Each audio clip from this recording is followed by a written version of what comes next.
Welcome, everybody, to Va-Dor's special program this evening, Thursday, February 22nd. Thank you all for joining in. We have a wonderful program tonight with Dr. Marcy Weiss and Rabbi Barry Silver about mindfulness. Dr. Marcy Weiss is a licensed psychotherapist with a doctorate degree in clinical sex therapy, and she integrates hypnotherapy into her practice and utilizes the concept of mindfulness in her personal and professional life every day. Dr. Weiss is proud member of Va-Dor, and this evening, Marcy will discuss how mindfulness can help us in our lives. You'll be invited to participate in questions, discussion, and comments towards the end of the program. And I thank you very much for attending tonight. I turn it over to Rabbi Barry. Hi, everybody. It's my great pleasure to welcome one of my favorite people, someone who is not just a wonderful therapist, but a beautiful person with a sparkling personality, and someone who has changed the lives and transformed the outlook of people for years. And I've been waiting for this day for a long time when she could share some of her wisdom about mindfulness with us. That is the growing trend in therapy today, being aware, using your rational mind. It was a great step forward when we recognized that the greatest journey in the world is not to see new landscapes, but to see the same landscape with new eyes, a fresh outlook and a fresh beginning. Dr. Weiss, take it away. Tell us how we can see this world through new eyes so we can greater appreciate our lives and to show that an unreflected life may not be worth living, or if it is worth living, it can be lived much better with reflection. Take it away. Thank you, Rabbi Barry. You are one who demonstrates that all the time in your life about being mindful and rational thinking. And I take a lot from the things that you say, so thank you. Today, we're going to talk about mindfulness, and I'm so glad you're all here this evening to join us. This is how mindfulness can improve our lives. So let's get into it now. Next, please. So first of all, what is mindfulness? Mindfulness is the ability to fully be present and aware. In our lives, we have so many things going on every day, and we have worries and stressors and problems, and that seems to go around in our mind a lot. But through the practice of mindfulness, we can be in the moment all of the time with full attention and presence. And we actually all have the ability to do this in our lives, but sometimes we forget or we get too overwhelmed. But tonight we'll talk about how we can practice mindfulness in our lives. Next slide, please. And so we can achieve peace and serenity. A wonderful thought to be peaceful in our lives. Next. So how does mindfulness really help us?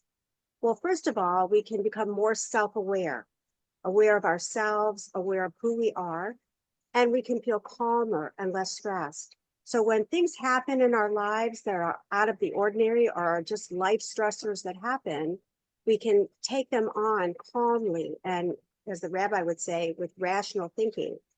We can feel more able to choose about how we're going to respond to our thoughts and feelings. And therefore, we're not going to react. Instead, we're going to take our time and respond to our thoughts and feelings. And we can cope with difficult and unhelpful thoughts. We all have intrusive thoughts at times that are negative and are not helpful. But through the practice of mindfulness, we can stay on target in the moment and change those negative thoughts to positive thoughts.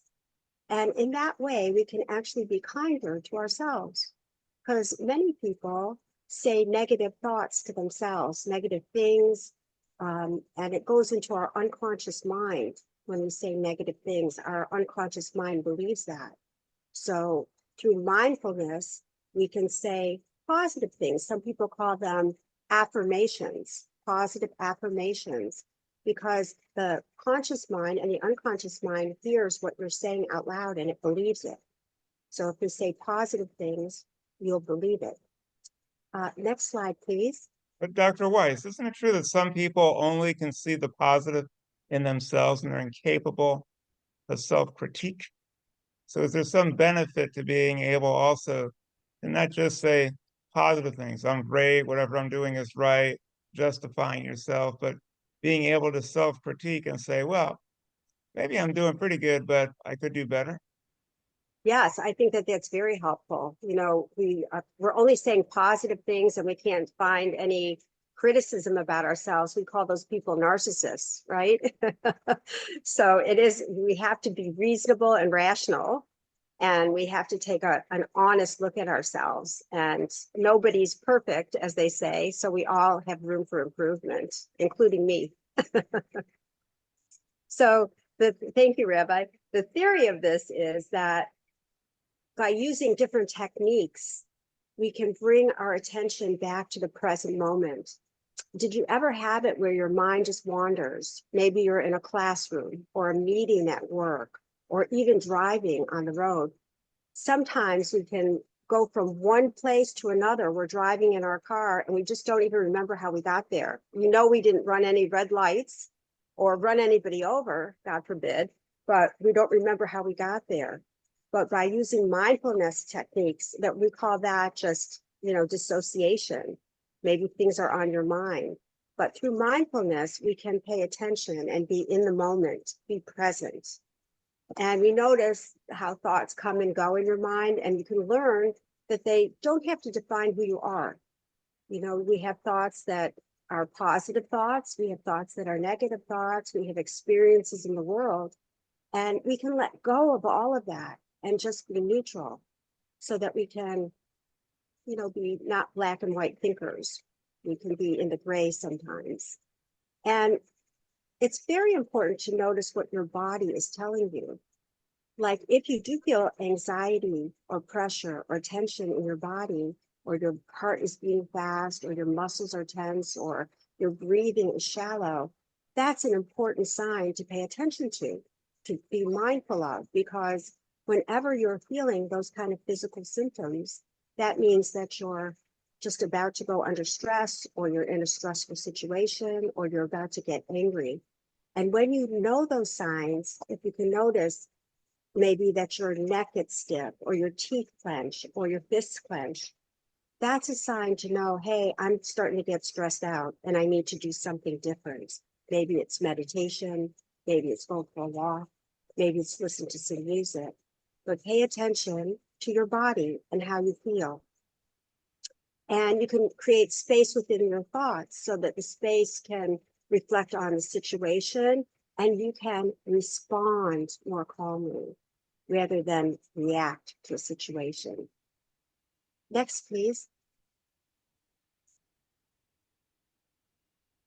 So there's every different type of mindful practice. Some people like to do meditation, and they can just sit and be quiet and pay attention to their thoughts as they go by. Some people say meditation, it's like a film strip. And I hope that you could all remember film strips. They don't have them anymore. Slide projectors probably. But you can take it and look at it, observe it, and then let it go. That's a type of meditation. But some people have a difficult time just sitting still and meditating. For those people, there's all kinds of other types of things that are meditative for mindful practice. You can do gardening, which is something I like to do, walking on the beach, just being out in nature is very much so. Some people like to write a gratitude list of everything that you're grateful for. That's a good way to put yourself back in the moment and be grateful for the things you have. Accepting yourself. Some people like to journal. Some people like to do breathing exercises, which are very important, because when we feel anxious or tense or stressed out or overwhelmed, our breathing is very shallow. I don't know if you've noticed that about yourself. So what happens is that the oxygen is not getting to all of the muscles and into the brain, which causes the muscles to tense and the brain just gets more confused. So the alternate to that is to actually take in deep breaths and let them out. And once you've done that a few times, maybe 5 or 10 times, you'll notice automatically that your muscles relax. So that's a good way and all of the things that you see here are just suggestions that you can do with mindful practices. Next, please. And then you'll be calm, calm and relaxed. Okay, we can go to the next one. So be mindful. Deep breathing exercises is something that I just discussed with you. It helps to clear your whole head space where you're at. If you're feeling anxious, just breathe gentle breaths. Some people say four breaths, count 4 times in and then exhale out. And the oxygen will make you to feel better. Taking long, deep, relaxing breaths is very helpful. Okay, next, please. And we're talking about your breath and breathing, so important to life. We can go on from here. So there's a couple mindfulness activities that I thought would be interesting to you to reduce stress and to increase your sense of calmness. One of them I noticed, this was new to me, is called the name game. And this game is like an I Spy game, and it can be really good to curb your thoughts. You can look around you and you can name 3 things that you can hear, 2 things you can see, and 1 sensation that you feel. And by doing this, you're actually grounding yourself and you're increasing your awareness of your body. You can also bring yourself back into mindfulness, bring yourself back into now by picking out what is blue in the room, for example. So the brain can't think of 2 things at once. So when you bring yourself back again, the mind can only think of 1 thing. And if you say, I'm going to pick out everything in this room that's blue, it's going to do that. Another way to bring yourself back for mindfulness is to, if your mind is wandering and you want to bring yourself back, is to look at your shoes. Let's describe your shoes. How many laces are there, lace holes, or what do the soles look like? Some people even talk out loud when they're doing something to bring themselves back from a space. They might say, I'm picking up a dish, I'm washing the dish, I'm rinsing the dish, I'm putting it in the dish rack. Those kind of things will bring you right back to the moment so you can be here in the moment rather than somewhere else. So next one, please. Another one is intention setting. So before you begin the day, just take a few minutes just to center yourself. Give yourself an intention for the day. Maybe it's in the morning when you set your intentions. Today is a day that I'm going to go out there with a clear mind, with a happy spirit, a good attitude. You can do some journaling in the morning or later in the evening if you want. You can do some movement. That might be Tai Chi for you or yoga. You could do a special reading that you like, or you can do a little bit of meditation. And by the way, meditation, if you do it, it doesn't have to be for 20 minutes or half hour. It could just be you can start off doing 1 minute or 3 minutes, maybe 5 minutes is enough for you. But whatever feels best for you, it's a very good way to set your intention for the day. Okay, next, please. Here's another exercise for those of us that like to drink tea. If you love drinking it, you can drink it a little bit slower and be mindful of it. You can draw your attention to the sensation of drinking the tea. What does it smell like? Are you smelling chamomile or green tea or the sounds that you observe from the moment that you start brewing the tea. You're staying in the moment by doing this, and you can notice how it feels to make the tea. What are the color of the tea leaves, the sound of the kettle, the shape of the mug, as the scent rises. All of these things are sensations that you're paying attention to, bring you back into the moment and make you more aware and mindful. Next, please. So I wanted to offer you a little guided imagery exercise that you can even do. I'm only going to do about a minute, but if you feel comfortable, you can just go ahead and just rest your eyes for a moment. And as you rest your eyes, I'd like for you to imagine that there's a soothing wave of comfort that flows down from your scalp and your forehead, over your eyelids, bringing calm and comfort to all the muscles now, soothing the muscles in your cheeks, your jaw, calming all the muscles through your neck. That's right, soothing the muscles in your neck and down through your shoulders, calm and rested, relaxed and peaceful, letting your mind and your body grow even more relaxed. That's right. There's nothing you have to do right now, and there's nowhere you have to be. Just here with me, listening to my voice, or just letting your mind wander. There's no right or wrong. And as you allow the soothing wave of comfort to flow down through your shoulders, calming your shoulders and your upper arms, soothing your elbows, your forearms, your wrists, and even your fingers. Gentle, peaceful, soothing relaxation, letting your mind and your body grow even more relaxed. That's right.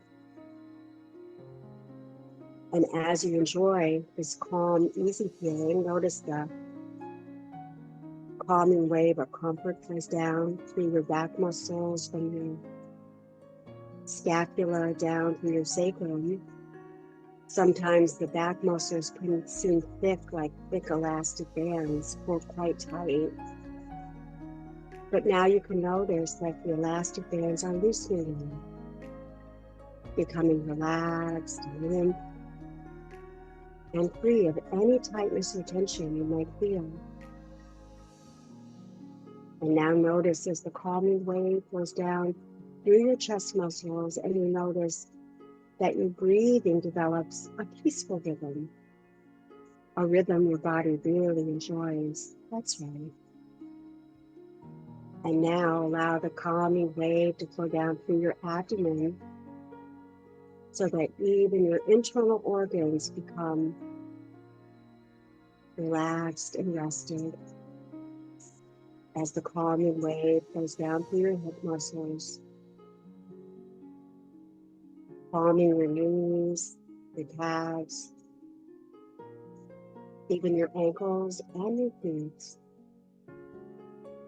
from top to bottom, inside and outside, immersing you in an ocean of calmness and peace. That's right.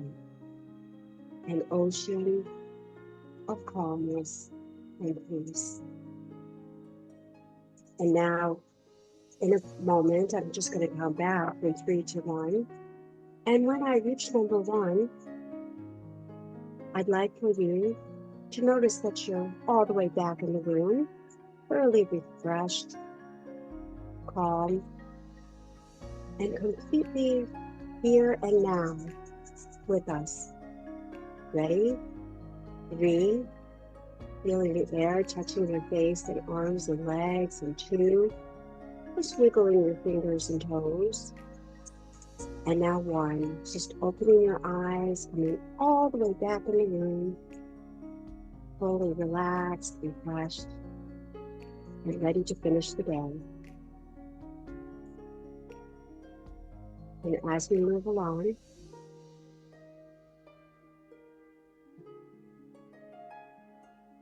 we'll be able to move to the next part of our program.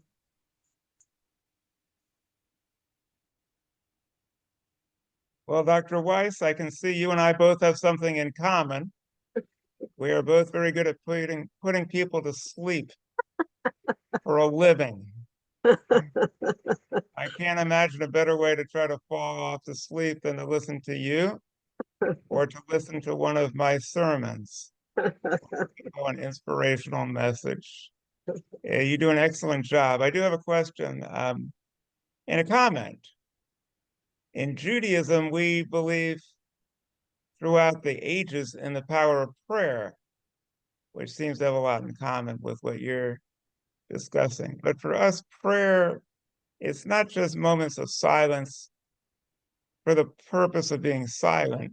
It's to recharge our batteries, to have moments of silence so that we can reinvigorate ourselves to fight the battles that need to be fought and won, of peace over conflict, of truth over error, of compassion over the desire to dominate.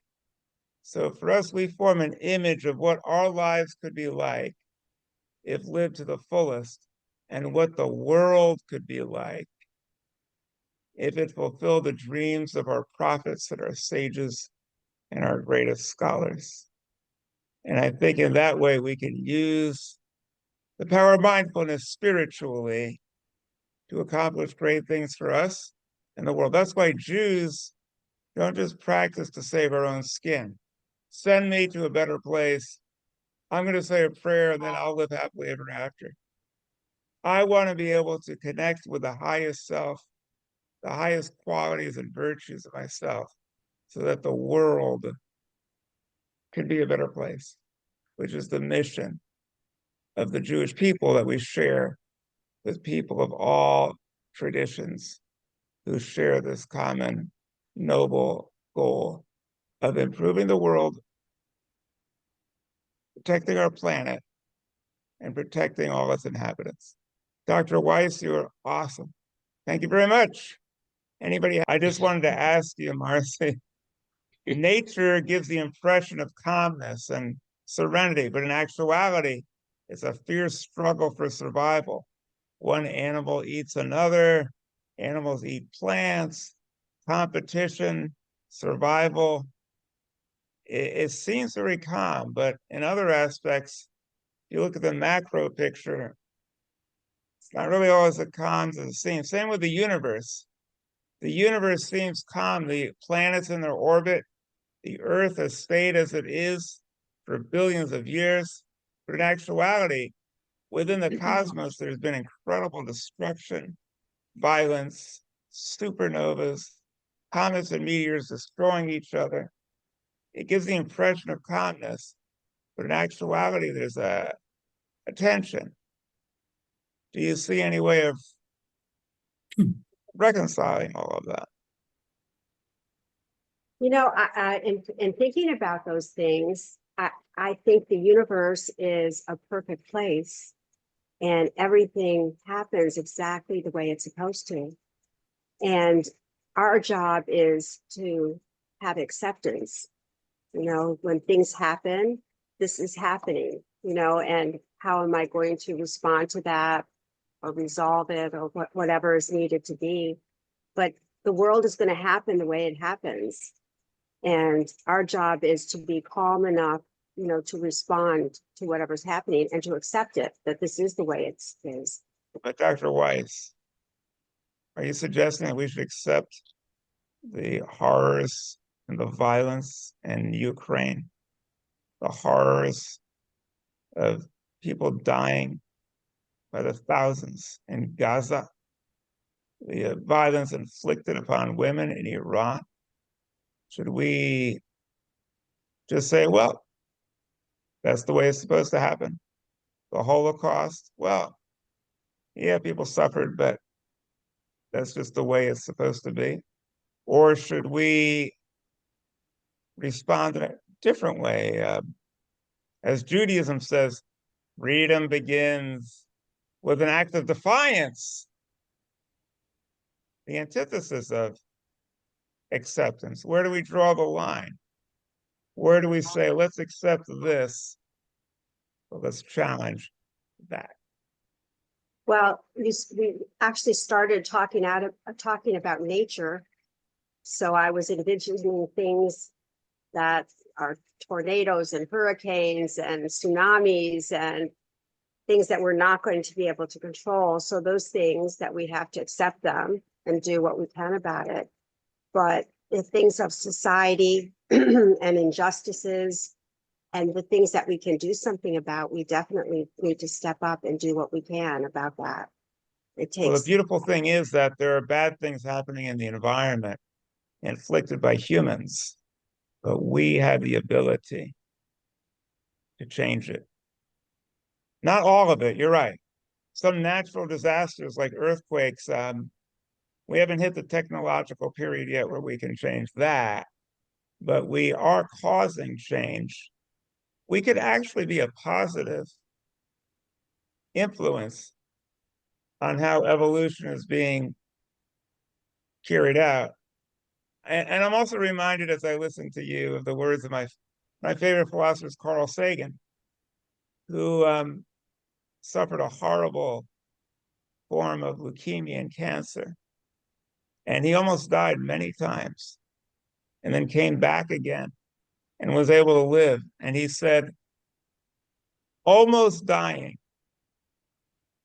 but not quite dying, is such a redeeming quality.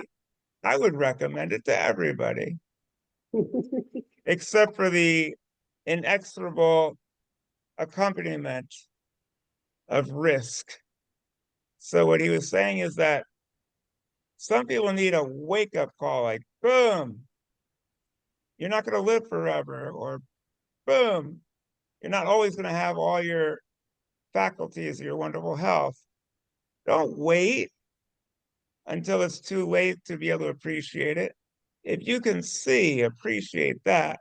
I was in a doctor's office today, so he said, oh, my legs, they're all swollen. I said, how are your eyes working? Well, I see fine. Count your blessings.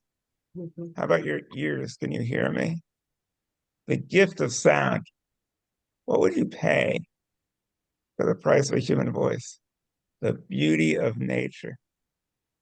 What would you pay if you were to go out into nature and see the trees and the wind and the animals and the sun shining? What would you pay for this? That's what mindfulness is about. Not just looking at what I can't do, but what I can. Not looking at my limitations, but my abilities. Not just looking at life has an expiration date, but maybe that's what gives it meaning. And I repeat, I agree with my brother Josh. The beauty of nature, that's where how we evolved, that's how we developed, that's how we experience serenity. And I think that at one point in our distant past, one of our ancestors saw this great conflagration, a great fire, and that early primate was about to run for its life. But before it did, it stopped for a split second. It said, wow, what awesome, incredible power. There is something wondrous and miraculous about this natural world that's beyond anything I can comprehend. But I'm going to devote my life, and our ancestors devoted their lives to exploring, and I shouldn't say exploiting, but trying to understand and to harness this beautiful power, this creative power that resides within each of us. Thank you, Dr. Weiss, for helping us see that.